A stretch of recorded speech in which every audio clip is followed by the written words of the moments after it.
Another special guest, another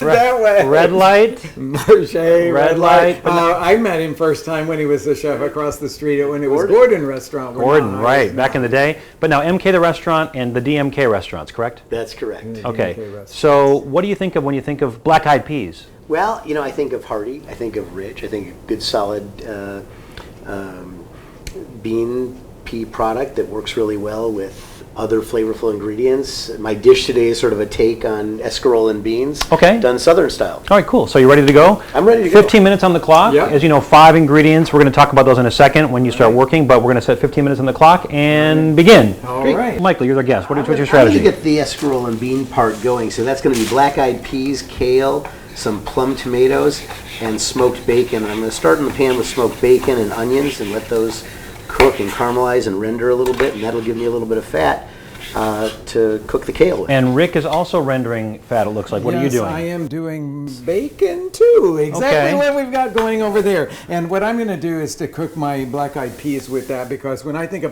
black-eyed peas, I think of New Year's Day. I grew up where every house you went to visit, and that was the thing that we did. We went house to house, that everybody served you a cup of black-eyed peas. That was my tradition that I grew up with. I now think of black-eyed peas as a little bit broader category, but I'm going to do something that reminds me of my youth. So I'm going to do black-eyed peas. I'm doing canned black-eyed peas.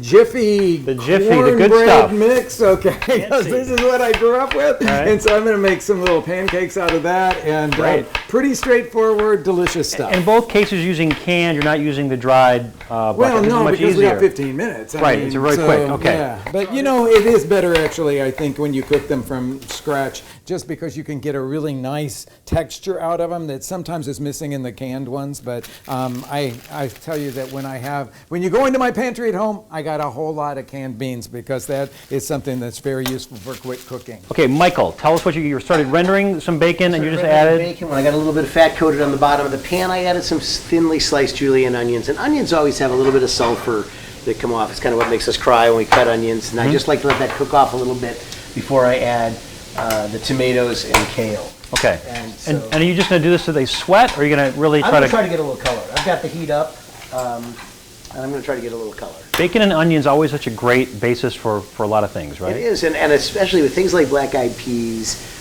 cannellini beans, navy beans and stuff. It adds that smoky richness that somehow in my history growing up, my orientation to beans was barbecued beans or baked beans, those kind of things. And I think that bacon's a real natural ingredient to not only enrich it, but flavor it and give it a little bit more complexity. Right. You're adding some more pork in a little bit, but we'll get that in a second. So Rick's opening his Jiffy box. Actually, when you're thinking about quick cooking, one of the things that I always rely on is something that has already been cooked to a certain point or prepared to a certain point, and this gives me everything that I needed for my 5-ingredient challenge.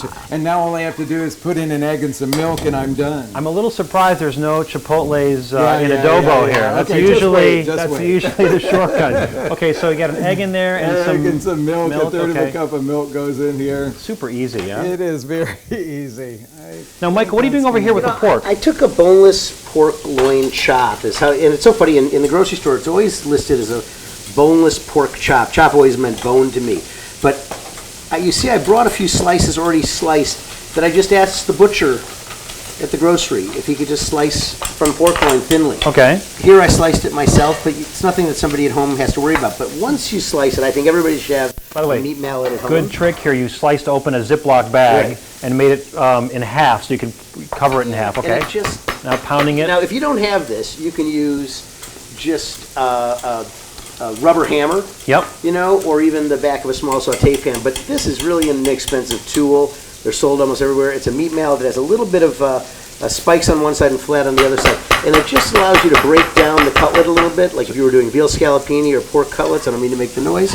But you're using the ridge side, or with the. I am, because it just breaks down the tissue a little bit, and it'll make the cutlet a little more tender. And how do you know how thin? I mean, how thin do you want this to be? I'm trying to get this thin enough that it cooks very quickly. We have a 15-minute challenge here, but even if I was at home, scallopini, thin, cooks quickly, covers the plate well, easy to eat with just a butter knife. Rick has he's rendered a lot of fat over there. Yeah, I rendered a lot of fat. I'm doing it at over a fairly high temperature. All right, Kornick, all right already with the pounding over He here. didn't want you to hear what I'm saying. No, I do one more time.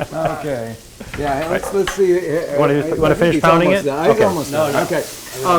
I want to get some real brown going on that bacon because I think that's going to be the quickest way to enrich the flavor of these canned black-eyed peas. I want to see if we can get our camera over here to see in the pan a little bit how brown that is, because that's kind of crucial. Yeah, maybe we could just show the camera. A lot of people say to cook bacon super slow, but I love when I'm going to use it as a flavoring in something to actually boost that temperature up so that I can get a nice brown on it. By the way, I should point out, if you are listening to us, you can watch the video on our website, thefeedpodcast.com. You can also see it on our YouTube channel, The Feed Podcast. We'll have links to it as well through social media. But if you are just watching us on video, be sure to listen to the podcast. And again, go to thefeedpodcast.com. So Rick has now just poured one can in. I poured it all in, and I'm going to let that simmer for just the next few minutes as it thickens up just a little bit, concentrating the flavors. I've got some parsley here. This is flat leaf Italian-style parsley. I'm going to cut that up and put that in there because that's going to be my sort of herbal element because the Jiffy cornmeal pancakes that I'm making have a sweetness to them, so I want this to contact. Wait 1 second, Michael, what did you just do now over here? I just added some San Marzano plum tomatoes. Okay, 3 big ones. And I'm just going to break them up with my tongs. Okay. These are my favorite tasting of the preserved tomatoes. The onions are really, you can see a little caramelized, and now you're adding... the bacon, I'm adding the kale. Okay, and did you do any of the kale beforehand? I took the stems off the kale. Now you could leave it on, but they do take longer to cook. Okay. And then I'm going to add the beans. And I'm just going to let this simmer, almost like a bean stew or a ragu. And how are we on time? It looks like we've got about 8 minutes to go. 8 minutes. Okay. 8 minutes to go. Okay. Michael's going to finish pounding. Well, those are really thin. Okay. Yeah. Nice. Thin and nice. So Rick has got his parsley he added to his pan with his beans and the bacon. I think I'm going to thin this because I'm using this not as a little cornmeal muffin, but as a pancake. I'm going to thin it out just a little bit beyond what the directions tell us to do. Okay. Yeah, that's going to be perfect, I think. Now, Michael, how do you know when you've, like if I'm the home cook, when you've wilted that enough? You know, I'm not really trying to get it cooked as long as if I was cooking collard greens. Mm-hmm. So, you know, we do kale salads, we do kale just seared, and I think the kale just needs to be soft. And the steam is going to take care of that in the next 6 or so minutes. Okay. And then what's your plan after that? You have to cook the pork. I'm going to saute these pork cutlets. So it's kind of like this idea of thinly, you know, scallopini or pork cutlets, thinly sauteed, served with this great black-eyed pea ragu. Okay, and these are not going to take very long because they're so thin. Right. Okay. Rick is making a real dish. I'm just making a snack. Okay? Okay, so what are you doing now? Okay, I'm just making little pancakes here. The pan is not very hot, is it? I know it's medium. No, medium. I had it on since we started, so I always do that to heat up the pan first. Then I filmed it with a little bit of oil, and now I'm putting the batter in here to make these. But and our black-eyed peas are just simmering away. I was going to say they're simmering pretty good though. You got to because because we only have 15 minutes for this challenge. Okay, I might do it a little bit slower if I was taking my time at home. All right. How many pancakes? 3 or 4? I'm going to do 4 of them in this pan here, just like you would on Sunday morning. All right. Let's just say that. And these are going to be served as a pancake, and then the black-eyed peas over the top of it. So I'm kind of thinking that maybe this is a little bit like a first course kind of thing that you could serve. It's also, if you wanted to have, well, I was going to call it sort of a vegetarian or a vegetable forward main course. Mm-hmm. This would work really good as well. It's not exactly vegetarian because it has the bacon in it, but it's not heavy in the meat. Let's just put it that way. Okay, Michael has just seasoned both sides of his very thinly sliced pork. Now laying them into a pan. We put a little bit of butter in the pan, just a little bit of butter. Butter does not count as an ingredient. One of your 5. What have you got for your 5? Your onions, I had your pork. Onions, kale, pork, tomatoes. Now we have to make sure that you're not cheating here. I tried to cheat. I brought celery, but they made me throw it out. The judges. Occasionally, the competitors share ingredients if they're feeling generous. Okay, so you're adding your seasoning with pepper on that side, and this is going to take 30 seconds per side. It looks like. Oh yeah. Okay. How are we on time? About 5 minutes to go? That's the nice thing, actually, about those really thin cut. Anything, whether it's chicken or pork or some kind of beef, you can get it cooked so fast. Very nice. Okay, so I'm curious, by the way, you've got different types of restaurants, DMK Fish, DMK Burger, and then MK the restaurant is much higher end. Do you find yourself using beans in any of these restaurants? We do. And, one of our signature dishes at Ada Street is crispy black-eyed peas. It's been a signature dish since we opened. I've had it, and it's delicious, right? Yeah. That's why we thought of you for black-eyed peas. I knew there was a reason, but so we do all sorts of beans and legumes and things throughout the season, but really black-eyed peas has been a staple at Ada Street since we opened. Wow, okay. And I want to point out Ada Street, along with Michael's other restaurants, will be on our website under more information on the Feed podcast, in case you're wondering where Ada Street is. So you're now plating. You've got your 4 thinly sliced pieces of pork here. You're plating kind of just in general here, nothing fancy, right? Just kind of over the top. No, over the top. It was funny, over the weekend, we're going to, Fish Bar is going to go to New Orleans for the winter. And so we're doing an all New Orleans menu there, and we were working on a couple of the dishes over the weekend, and one of them is étouffée. And so they wanted to plate it, and they kept trying to make it pretty with rice and a touche, but I said, no, it's étouffée. It's rice. Simple. And over the top. And Rick is so good. It's so good. Now Rick is plating same thing. You sort of, what do you call that? Shingling your pancakes a little bit? Shingle the pancakes out, and now I'm just spooning the black-eyed peas with bacon and parsley over the top.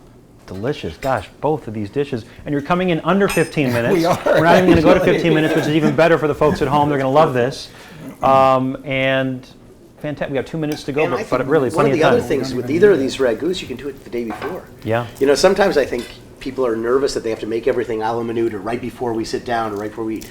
The nice part about working with beans and a ragout or a stewed bean like this is you can make it and refrigerate it and heat it up the next day, and it's got plenty of moisture and plenty of flavor and ready to go. They both look beautiful. We're going to take some pictures in a second, and then we're going to taste them. Great. Okay. All right. Let's do it.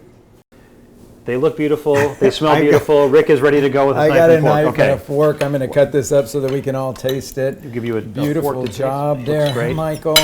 Okay, there. I think we can all get. It'll Right. probably be easier for us if Why I don't you move pour it like this there. in the middle, and Yeah. we can all just kind of dig in. Yeah. There's something really unique about the flavor of black-eyed peas that I really love. But when I was a kid, I hated it. Oh, it's beautiful. It's so much like so many things, right, that we learn to grow to love. Bitter greens are the one for me. But a lot of people think that it's in the regular bean family, but it's not. It's in this other family, which gives it a very unique flavor. This is such a beautiful weeknight dish that several Completely. people could have together and be very satisfied. The tomato, even there's like a little bit of the juice from the tomatoes. Yes. That has given it some nice flavor. Yeah. Excellent. Yeah. Beautiful dish. All right, Rick. Beautiful. All right. Want to try the corn cakes with the Jiffy Okay. box? With the, Gonna dig you'll in have to here. see. box is no longer- This is one of those nostalgic things for me, I have to say. Little bits of bacon throughout here. Actually, quite a lot of bacon. A lot of bacon. But the crispiness on the outside of the pancake's nice too. Yeah, I heated the pan quite a bit and then filmed it with oil so I could get that crispiness on the outside. A lot of people don't know that you can use that Jiffy mix for making really good corn pancakes. I like the flavor of the corn with the beans versus the pork and the greens with the beans. Very different Very approach, isn't There's it? a sweetness and there's a lightness to the pancake. Corn cakes, we used to use that and bake it in Madeleine molds. Oh, and wow. have the little garnish for rich dishes, because there's something, it's not overly sweet, but Right. it's just right. sweet enough. Both right? delicious. Both recipes going to be on our website, Very nice. thefeedpodcast.com. Go see Michael Kornick at one of his many restaurants. Much Kornick, thanks so much for coming in today. Thanks so much Thank for you having so me. What a much. pleasure. Happy New Really Year. fun to cook with you. Happy New Thanks Year. so much. Happy New Year. Have a great holiday this weekend.